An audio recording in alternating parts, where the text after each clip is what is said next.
At this point, it is no secret that Nintendo is having a slow year in preparation for the launch of the Nintendo Switch successor console. I mean, at this point, we only have Paper Mario the Thousand Year Door and Luigi's Mansion 2 HD to look forward to, both of which release within the coming 2 months. So what happens after that? We also have Metroid Prime 4 to look forward to, which we know is coming to the Switch. But as more time passes, it seems more realistic for this game to release cross-platform on both the Switch and the Switch 2. With the rumors of the Switch 2 launch being postponed into 2025, the Switch game lineup is looking very bleak. There have been rumors about a Nintendo Direct coming this month, April, but what exactly could they have planned for the Switch while we wait for the Switch 2 to release? This is what I am going to discuss today, specifically a somewhat realistic scenario of what could be announced during the next Nintendo Direct. One thing that I was heavily speculating for a while was DLC for Pikmin 4. This idea sort of diminished as time went on, but recently the Nintendo social media accounts have been posting more and more Pikmin 4 content on their pages. And I find this odd because usually Nintendo only promotes current games on their accounts, and this specifically is why I think they will be releasing DLC for Pikmin 4. This DLC could maybe add a new area, like a winter area, which was lacking from the game, and maybe some more Dendori challenges in order to keep players coming back. I think this would come out maybe in July, since there are no other releases during this month, and also because it marks the 1-year anniversary of Pikmin 4 being released. It's no secret that a trend recently with Nintendo has been ports, remakes, and remasters, which I think makes a lot of sense for a console in its speculated last year. One game that I think deserves a port/remaster is Kid Icarus Uprising. This game is very beloved and sort of considered a hidden gem among fans, which is why I think this is the perfect time to put this game on the Switch. At this point, I don't think it makes sense to release big new games on the Switch, because I think they should save those for the Switch 2 in order to have a very impactful transition, which is why I think this remaster makes a lot of sense for the Switch. And I think this will launch in August. Following this, I am expecting September to not have any big first-party releases, and this is because I think that this will be the month where the Switch 2 will finally be announced by Nintendo and set to launch in March 2025. Another game that has been heavily discussed for years at this point is the HD remakes of the 2 Zelda games which released on the Wii U, The Wind Waker and Twilight Princess. Nintendo has obviously brought tons of other Wii U games to the Switch, and it's sort of strange that they for some reason have not ported Wind Waker and Twilight Princess to the Switch yet. And I do think that they will be coming in a dual pack that contains both games. And I expect this dual pack to cost $70, just like Tears of the Kingdom did. I do expect this slightly higher price tag only because it is 2 Zelda games in one.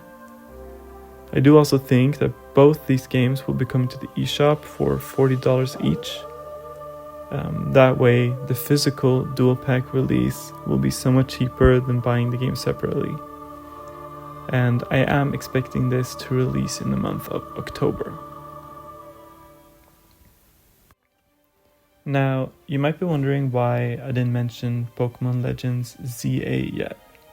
But that is because I do think that this will actually be a Switch 2 title or potentially cross-platform. I just think it makes a lot of sense. Obviously, this game is set in Kalos in Lumio City and will feature Mega Evolutions, which is also heavily tied to Hoenn and specifically Rayquaza. Because of this, I think it would make a lot of sense for them to put all the Gen 6 games on the Switch, especially now that the 3DS Online is down. Not necessarily in the form of remakes, just simply upscaled ports. The Gen 6 games are Pokemon X, Pokemon Y, Pokemon Mega Ruby, and Pokemon Alpha Sapphire. And putting these on the Switch, this way fans can re-experience the Generation 6 of Pokemon games before purchasing and playing Pokemon Legends ZA, which is speculated to place a heavy story emphasis on Mega Evolution. Nintendo could put these games on the eShop for like $30 each, or they could do something like Pokemon the Blue Collection and Pokemon the Red Collection. Pokemon the Blue Collection would bundle Pokemon X and Pokemon Alpha Sapphire into one dual pack, while Pokemon the Red Collection would bundle Pokemon Y and Pokemon Omega Ruby into another dual pack. And this way people can experience both games in one physical release, or purchase them individually on the eShop.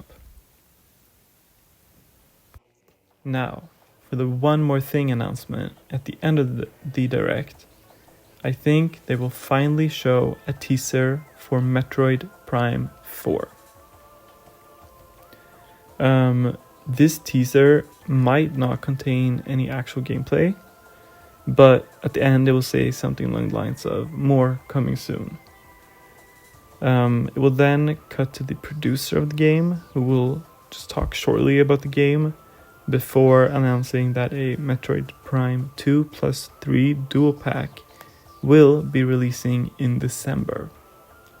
Now these games are also upscaled ports, not remakes/remasters like Metroid Prime Remastered was, which came out in 2023.